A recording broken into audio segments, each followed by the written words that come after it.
የአውሮፓ ጉርባ አስከፊና ከባድ ሙቀት ወጀብና ወበቃ በሳው መበርታቱ ተነግሯል።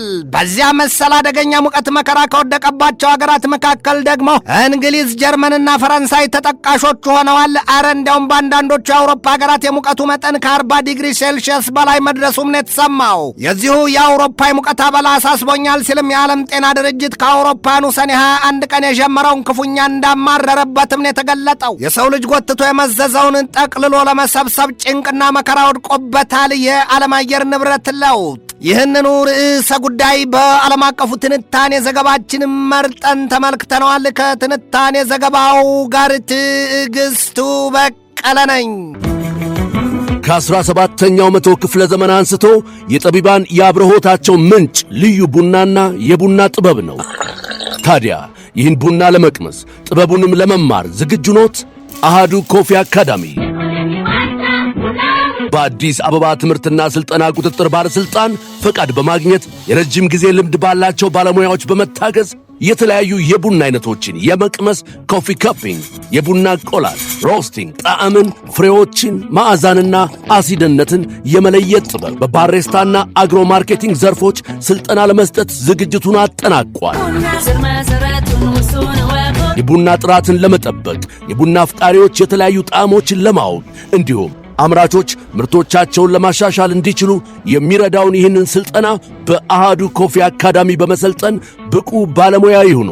የስልጠና ቦታው በቦሌ ጃፓን ኤምባሲ ናይል ሶርስ ሕንፃ 3ኛ ወለል ላይ። ለበለጠ መረጃ በስልክ ቁጥር በ0961 88 82 22 ይደውሉልን። አሃዱ ኮፊ አካዳሚ። ከጎረቤት የዘነበ ዝናብ ከሌላው ደጅ ማካፋቱ አይቀርም ይሏል። አለያም እየመከሩት ለሚረሳ እየቀለቡት ለሚከሳ ለዚያም ምክር ንሳ ለዚያም ቀለብ ንሳ ይሉትን ከዚያም ሲያልፍ ለሞኝ ውሃ ቀለብ አይመስለው ይሉትን ያስታውሷል።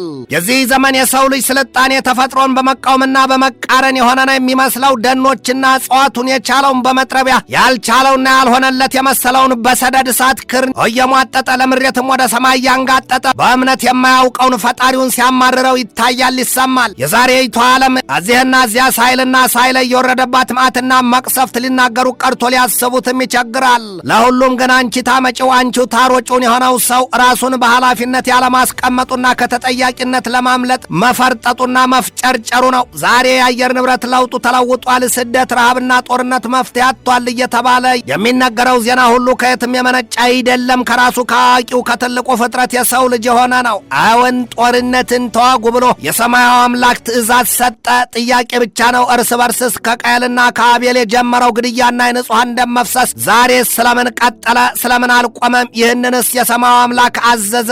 ገሚሱ አውቆም ያጠፋና አንድም እግዚአብሔር ፈረደብኝ ይላል፣ ሁለትም ደግሞ ይላል ሰይጣን አሳሳተኝ። ሆድ ሲያውቅ ዶሮ ማታ እውን። ሁሉስ ነገር ቢሆን ያስኬድ ይሆን? የሰው ልጅ ሥራ ፈቶ ሲውል ከህሊናው በላይ ማን ነበር የሚያዘው? ጥያቄ ነው። እውን መልካሙን ከክፉ ለይቶ ለማወቅ ጨለማን ከብርሃን ለማወዳደር ይሳነው ይሆን? ሰውን ያህል ክቡር ፍጡር ሲገድል ቦታ ይሰፋው ይመስለው ይሆን? ለጦርነት በር እየከፈተ እሳት ይለኩሳል ሰው ይሄ አዋቂውና ትልቁ ፍጡር የተማረው የተመራመረው መሰሉን ማጥፋቱ ምንም ሳይመስለው አሁን ደግሞ መሰሉን አጥፍቶ ይሰፋውና እሱ ብቻውን ይኖርባት የመሰለችውን ምድር እሷንም ሊያጠፋት እሳትና ስለት ይዞ እያወደማት ነው። ይህ አሁኑ ይዘቱና ሙከራው ግን ለራሱ መከራን የጋረጠበት አሳ ጎርጓሪ ዘንዶ ያወጣል፣ የሰው ፈላጊ የራሱን ያጣል ይሏል። የራሱን ያጣልም ሳይሆን ብቻ ራሱን የሚያጣልን አድርጎታል። ሰው የገዛ ጥላውን የሚገፋና የሚቆርጥ በተፈጥሮ ሀብቱ ላይ ያለፋት አረፍት የዘመተው ዘር አዳም ዛሬ የመርዙን ብጥብጥ በሰፍነግም ሳይሆን በእጆቹ ፍኞች እየተጋተው ነው። ከአፍሪካ እስከ አውሮፓ፣ ከእስያ እስከ ሰሜን አሜሪካ፣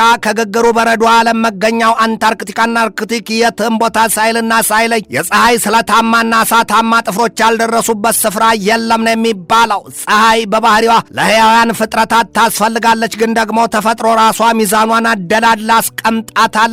መጠኑን ሲያልፍም አደጋለሁ። ታዲያ ግን የሰው ልጅ በዚያ ሁሉ ጣልቃ እየገባ ሌላና ከባድ ጥፋት ሲፈጽም ይገኛል። የሰራውንና የተጠቀመበትን የፕላስቲክ ተረፈ ምርት በአግባቡ ማስወገድ ሲገባውና ሲኖርበት ከለም እርሻ መሬትና ይባስ ሲልም ከወንዝና ከባህር የውሃ አካላት እየዶለው ለፍጥረታቱ አካባቢውን ሲመርዝና ገዳይም አጥፊም ክንዱን ሲዘረጋ ይታያል። አንድም ሞኝ ራቱ ሲያር ይስቃልን፣ ሁለትም ተንጋለው ቢተፉ ተመልሶ ባፉን ይሆናል። ጦርነቱን ቢሉ የአየር ንብረት ለው ለውጡን ይከፋና ይሰፋ ዘንድ ታዲያ ብርቱ ሚናውን የተወጣው ዘር አዳም የሰው ልጅ ነው። በዚያ ሁሉ ሂደት ግን የፖለቲከኞች ደንታቢስነት ልዩ ድርሻ እንዳለው አለ ማለት አይቻልም። መሸሸግም አያስፈልግም። በየጊዜው ምድሪቱን እንመራታለን የሚሉ ፖለቲከኞች ከራሳቸውና ከሀገራቸው ባለፈ ለሌሎች የሚተርፍ የቁጣና የመቅሰፍት ዳፋ የዘሩበት ጊዜም ቢሆን እንደዚህ በቀላሉ የሚዘነጋ አይደለም። ተፈጥሮ በማወቅም ሆነ ባለማወቅ የበደላትን መበቀል ይዛለች ሲሉ ከሰው ልጆች ከዘመኑ የወጡት ተመራማሪዎች መልሰው ያሳያሉ። ልፋ ያለው አንድ እንጨት ያስራል ይሏል። ገሚሶቹም አወቅሽ ቢሏት መጽሐፍ አጠበችን ያስታውሷል። የሰው ልጅ ዕውቀት ለመልካም ቢሆን ኖሮ ምንኛው ዕድሜው በገፋ በረዘመ ነበር። ግን ደግሞ ለክፋትና ለጥፋት እያጋደለ የመርዙን ሰፍነግ ለአፉ አቅርቦታል። ዛሬ ድፍን የአውሮፓን አህጉር እያመሰና እየቆላ በሙቀትና በወበቅ አበላ እያመቀ በህቅታ ነፍሱ ሲቀማ አይታና ለቅሶን ሲከስት ይሰማል። ይህ አውሮፓ አህጉር በከፍተኛ ፍጥነት ሙቀቱ እያጨሰው የመርዶ ዜና የሚሰማበት ሆኗል። ቀድሞ በዚያ የቅኝ ግዛት ዘመን አይሯል፣ ሰልጥኗል ተብሎ በግንባር ቀደምነት ሲነገርለት ሲጨበጨብለት ከቶም የሰው ልጆች እንደቃ ሲለውጥና ሲሸጥበት የነበረበት ጊዜው ዛሬ ላይ ሆኖ ሲታሰብ አሁን ተፈጥሮ መበቀሏ ይሆን ያሰኛል። ስራ ለሰሪው እሾህ ላጣሪው አልያም የተንኮልን ጉድጓድ አርቀሃት ቆፍር ማን እንደሚወድቅበት አታውቅምና ይሉትን አልያም ደግሞ ጦር ከጦር ይቀድማልን የሚታይበት ዘመን ሆኗል። የዚያ የአውሮፓ አህጉር ምሬትና ግፍ የተሰራበት የአባት ዕዳ ለልጅ የተባለ ነው የሚመስለው ይሉታል ከፊሎቹ። የዓለም ጤና ድርጅት በኢትዮጵያዊ ዋና ዳይሬክተሩ ዶክተር ቴድሮስ አድሃኖም በኩል ባወጣው መግለጫው የአውሮፓን አህጉር በምድሪቱ መላው ክፍሏ ካሉት ቦታዎች ሁሉ ሞቃታማው መሆኑን አስታውቆ ነው ያስጠነቀቀው።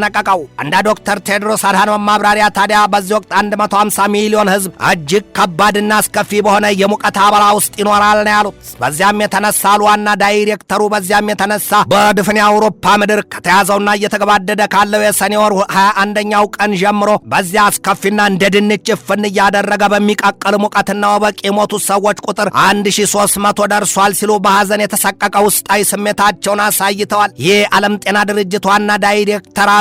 አክለውም ይህንን ሁሉ መቅሰፍት ያስከተለው የዓለም የአየር ንብረት ለውጥ ነው። የሙቀትና የወበቅ ወጀብ ደግሞ አድብቶ ገዳይ ነው። በጸጥታና በለሆሳስ ነፍስን ከስጋ የሚለይ ለማለት ነው። በእንግሊዘኛውም ሳይለንት ኪለር። ዶክተር ቴድሮስ በማጠቃለያ መልእክታቸውም የሚመሩት ተቋም የዓለም ጤና ድርጅት ከሙቀቱ ጋር ተያይዘው ለሚከሰቱ ችግሮችና በሽታዎች ምላሽ ለመስጠት መሰናዳቱንም ነው የገለጡት። ሳይቃጠል በቅጠል አልያም ታሞ ከመማቀቅ አስቀድሞ መጠንቀቅ ይሏል አበው። ዓለም ወይም ምድሪቱ በዚህ ዘመን ከገጠማት የአየር ንብረት ለውጥ ፈተና ጋር ያበረታባትን የእርስ በርስ ቢሉ የመንግስታት ጦርነት ወዲህም የህዝብ ብዛት በወጉ ለማመጣጠንና ለማጣጣም ክፉኛ መቸገሯና ለመፍትሄ እንደራቃት የሚያሳዩባት ብዙዎች ናቸው።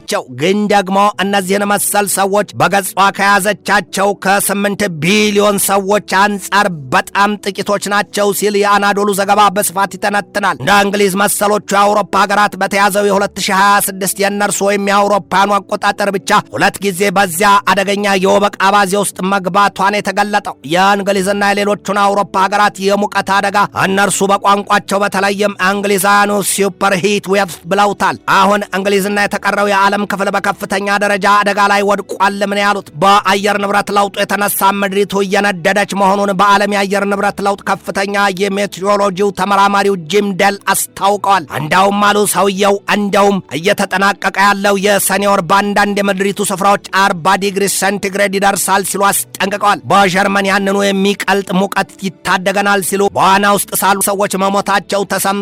ሰዎቹ በሐይቅና በኩሬ ውሃዎች የወረደባቸውን የወበቅ አበላ ለማምለጥ ሲሉ ቢሮጡም የቀነ ጎደሎን ሚዳቋም ማዘለውን ሆኖባቸው ወበቁ ነፍሳቸውን ከስጋቸው ቀምቶ በድን አድርጓቸዋል ነው የተባለው። በዚያው በአውሮፓ ቀጠና ያለችው ፈረንሳይም ተጨማሪ 1000 ሰዎች እንደሞቱባት ነው የተገለጠው። በጀርመን በዋና ላይ ሳሉ ከሞቱት 13 ሰዎች ውጭም የሰደድ እሳት በሙቀቱ ክስተት የተነሳ ማጋጠሙ ተሰምቷል።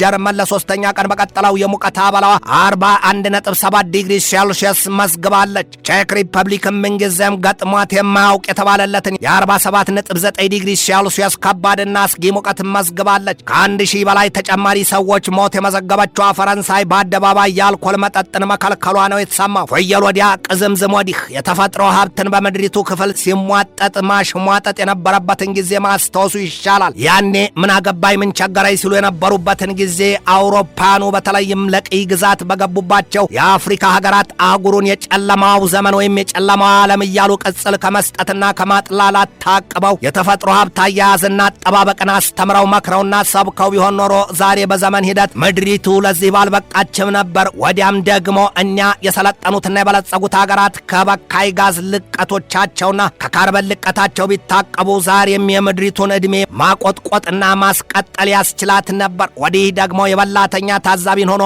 በስንፍና በምኞት በስደትና እርስ በርስ ለመፋጀት ስልትና ቀመር የሚነድፈው የአፍሪካ አህጉር እንደው ዛሬስ ምን አለ ከወረደበት ድባቴ ቢባንን ስልጣኔ ፖለቲካ ብቻ እንዳልሆነ ቢገነዘብና ወደ ስራና እድገት አይኖቹ ቢያማትሩ ቆሎን መብላት እንጂ ማሸታ ይፈጀው የሚሉ አለ። አፍሪካ ሆይ መስራት እንጂ ምኞት ቢሉ ስደት፣ እርስ በርስ መባላት ቢሉ የፖለቲካና ስልጣን ወንበር ሽሚያ አንድ ጉርሻ አይመገበም፣ አንዲት ጋታ አያራምድም። ትንታኔ ዘገባውን ስናዘጋጅ በዋቢነት ሜትሮን፣ ሞርኒንግ ስታርን፣ ኢቭኒንግ ስታንዳርድን፣ ኢምፓክት አልፋን፣ ኢንዲፔንደንትን፣ ወርልድ ኢኮኖሚክ ፎረምን፣ ኤዥያዋንና አኒ ኒውስን ተጠቅመናል።